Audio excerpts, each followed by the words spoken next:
Hello my dear friends, welcome to my channel. എൻ്റെ എല്ലാ കൂട്ടുകാർക്കും പ്രചോദനമേകുന്നതായ ഒരു യാത്രയിലേക്ക് സ്വാഗതം. ആത്മസമാധാനവും ആന്തരിക ബോധവൽക്കരണത്തിൻ്റെയും ശക്തമായ മാറ്റത്തിൻ്റെയും വഴി ഇവിടെയാണ്. മനസ്സിൻ്റെ വ്യക്തതയും ആത്മവിശ്വാസവും നിറഞ്ഞ ജീവിതത്തിലേക്ക് നമുക്ക് ചേർന്ന് സഞ്ചരിക്കാം. Where every word inspires, every thought empowers and every moment transforms. ഇവിടെ നാം ഒരുമിച്ച് വളരും, സ്വപ്നങ്ങൾ സാക്ഷാത്കരിക്കും, ആത്മാവിനെ ഉണർത്തും. ഇന്ന് നമ്മൾ മനസ്സിലാക്കുന്നത് ജീവിതത്തിൽ ഏറ്റവും ശക്തമായ ഒരു മനഃശാസ്ത്ര തത്വത്തെക്കുറിച്ചാണ്. സെൽഫ് എഫിക്കസി തിയറി, അതായത് സ്വയം വിശ്വസിക്കുക എന്നുള്ളത്. പ്രശസ്തമായ മനഃശാസ്ത്രജ്ഞൻ ആൽബർട്ട് ബണ്ടൂറ വികസിപ്പിച്ച ഒരു പ്രശസ്തമായ സൈക്കോളജിക്കൽ സിദ്ധാന്തമാണ് സെൽഫ് എഫിക്കസി. എനിക്ക് സാധിക്കുമെന്ന് വിശ്വാസമുള്ളപ്പോൾ നിങ്ങളുടെ ബ്രെയിൻ അതിന് വഴി കാണിക്കും. ഒരു നിശ്ചിത പ്രവർത്തനം വിജയകരമായി നടത്താൻ കഴിയുമെന്ന ആത്മവിശ്വാസമാണ് സെൽഫ് എഫിക്കസി എന്നുള്ളത്. ഇതിൽ ഒന്നാമതായി പറയുന്നത് പെർഫോമൻസ് അക്കംപ്ലിഷ്മെന്റ്, അതായത് പ്രകടന നേട്ടം. ഒരു പരീക്ഷയിൽ വിജയിച്ചിട്ടുള്ള വിദ്യാർത്ഥിക്ക് വീണ്ടും വിജയിക്കാമെന്ന ആത്മവിശ്വാസം കൂടും. നേരത്തെ നേടിയ വിജയങ്ങൾ നമ്മളിൽ വിശ്വാസം വർദ്ധിപ്പിക്കും എന്നതുപോലെ. ഇത് രണ്ടാമതായി പറയുന്നത് വൈകാരിക്സ് എക്സ്പീരിയൻസ്, മറ്റുള്ളവരെ കണ്ടു പഠിക്കൽ. മറ്റുള്ളവർ വിജയിക്കുന്നത് കണ്ടാൽ എനിക്കും കഴിയും എന്ന ആത്മവിശ്വാസം വളരുകയും തൻ്റെ കൂട്ടുകാരൻ ഒരു പുതിയ ജോലി നേടുന്നത് കണ്ടാൽ തനിക്കും അതിനുള്ള സാധ്യത ഉണ്ട് എന്നുള്ള വിശ്വാസം. മൂന്നാമതായി പറയുന്നത് വെർബൽ പെർസ്വേസേഷൻ, മറ്റൊരാൾ വഴിയുള്ള പ്രോത്സാഹനം. ആരെങ്കിലും നിനക്കത് കഴിയും എന്ന് ഉറപ്പിച്ചു പറഞ്ഞാൽ നമ്മുടെ സെൽഫ് എഫിക്കസി ഉയരും. ഞാൻ പരിശീലനം നടത്തി, എത്ര തവണ വീണാലും ഒടുവിൽ ഓടിക്കാൻ കഴിയുമെന്നുള്ള ആ കുട്ടിയുടെ വിശ്വാസം. നിനക്കുള്ള കഴിവ് തെളിയിക്കാൻ നിന്നിലെ വിശ്വാസം മാത്രമേ നിനക്ക് വേണ്ടിയിട്ടുള്ളൂ. നാം ആഗ്രഹിക്കുന്ന മാറ്റം നമ്മുടെ ചിന്തയിലൂടെയാണ് തുടങ്ങുന്നത്. ആൽബർട്ട് ബണ്ടൂറ പറഞ്ഞതുപോലെ സെൽഫ് എഫിക്കസി എന്ന ആത്മവിശ്വാസം മനുഷ്യന് അതിശക്തമായൊരു മാറ്റത്തിന് വഴിയൊരുക്കുന്നു. ചെറിയ ചെറിയ വിജയങ്ങൾ കണ്ടു തുടങ്ങുക, അതിലൂടെ ആത്മവിശ്വാസം വളരും, ജീവിതം മുന്നോട്ട് നീങ്ങും. ഇതിൻ്റെ കേന്ദ്രീയ ആശയം വളരെ ലളിതമാണ്.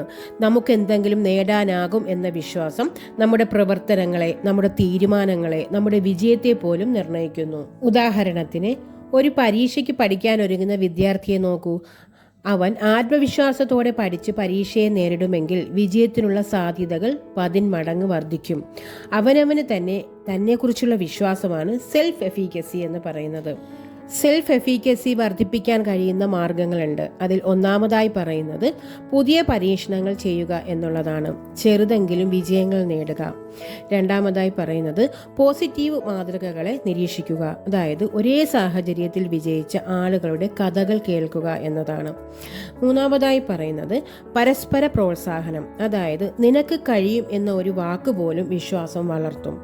നാലാമതായി പറയുന്നത് ആത്മനിയന്ത്രണം, നമ്മുടെ ഭയങ്ങളെയും ആശങ്കകളെയും അതിജീവിച്ച് മുന്നോട്ട് പോവുക എന്നുള്ളതാണ്.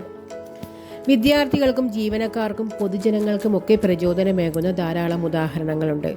ഒരിക്കൽ ഒരു വിദ്യാർത്ഥി പറഞ്ഞു, ഗണിതം ആ കുട്ടിക്ക് പറ്റില്ല എന്നുള്ളത്. അപ്പോൾ അധ്യാപകൻ പറഞ്ഞത് ഇങ്ങനെയാണ്: തനിക്ക് പഠിക്കാൻ തയ്യാറായ സമയമുണ്ടോ, മനസ്സുണ്ടോ എന്നാണ്.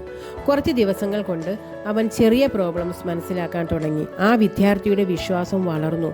ഒടുവിൽ അവൻ ക്ലാസ്സിലെ മികച്ച വിദ്യാർത്ഥിയാവുകയായിരുന്നു. അതാണ് സെൽഫ് എഫിക്കസി. ഒരു അവസരത്തിന് മുന്നിൽ ഞാനാകുമെന്ന വിശ്വാസം. ജനറൽ സ്പീച്ചിൽ ഓവർകമ്മിങ് ഫിയർ ഉണ്ടായിരുന്ന ഒരു വ്യക്തി സ്റ്റേജിൽ സംസാരിക്കാൻ പേടിച്ചു. പക്ഷേ താൻ പലവട്ടം ശ്രമിച്ചു, വീണ്ടും ശ്രമിച്ചു. ഓരോ പ്രാവശ്യവും താൻ അതിൽ മെച്ചപ്പെട്ടുകൊണ്ടേയിരുന്നു. ഒടുവിൽ ആ വ്യക്തി ഇപ്പോൾ ആയിരക്കണക്കിന് ആളുകളുടെ മുന്നിൽ സംസാരിക്കുന്നു. അതിനുവേണ്ടിയുള്ള ശ്രമത്തിൻ്റെ പ്രാരംഭത്തിലുണ്ടായ വിജയം തന്നെയാണ് അതിൻ്റെ ആത്മവിശ്വാസം ഉണർത്തിയത്. That's how self efficacy grows. Small wins build big confidence. ഇതിൽ മറ്റൊരു ഉദാഹരണം എന്ന് പറയുന്നത്, ഒരു ലേഡി ബിസിനസ് ആരംഭിക്കാൻ ആഗ്രഹിച്ചു. പക്ഷേ എനിക്ക് പറ്റുമോ എന്ന സംശയം മനസ്സിൽ സംഘർഷങ്ങൾ ഉണ്ടാക്കി. ആദ്യം അവർ ചെറിയൊരു സംരംഭം തുടങ്ങി, ഒരു ഓൺലൈൻ ഹോം ബേക്കറി. ആദ്യത്തെ 10 ഓർഡറുകൾ വന്നപ്പോൾ അവർക്കുണ്ടായ ആത്മവിശ്വാസം അതിശയിപ്പിക്കുന്നതായിരുന്നു. It's not ability but believes in yours ability that takes your forward. അതുപോലെ മറ്റൊരു ഉദാഹരണമാണ് സച്ചിൻ ടെണ്ടുൽക്കർ. സച്ചിനേക്കാൾ അധികമായി ടാലൻ്റ് ഉള്ളവർ ഉണ്ടായിരുന്നു. പക്ഷേ സച്ചിൻ ദിവസേന പ്രാക്ടീസ് ചെയ്തു, വീണാലും വീണ്ടും പടി കയറാൻ ശ്രമിച്ചു. താൻ ചെയ്യാൻ പോകുന്നത് വിജയിക്കുമെന്ന് വിശ്വസിച്ചിരുന്നു. അതാണ് സെൽഫ് എഫിക്കസി. സാധിക്കുമോ എന്ന് സ്വയം ചോദിക്കുന്നതിന് മുമ്പ് ശ്രമിക്കുക. വിജയത്തിലുള്ള ആദ്യ പടി എന്ന് പറയുന്നത് വിശ്വാസമാണ്, തനിക്ക് കഴിയും എന്നുള്ള തിരിച്ചറിവ്. ഇതുപോലുള്ള ആശയങ്ങൾ നിങ്ങൾക്ക് ഉപകാരപ്പെടുമെങ്കിൽ ചാനൽ സബ്സ്ക്രൈബ് ചെയ്യാനും ഷെയർ ചെയ്യാനും മറക്കരുത്. Thank you my dear friends. നിങ്ങൾ നിങ്ങളെ വിശ്വസിക്കുക, കാരണം നിങ്ങൾ അതിന് യോഗ്യരാണ് എന്നുള്ളതാണ്.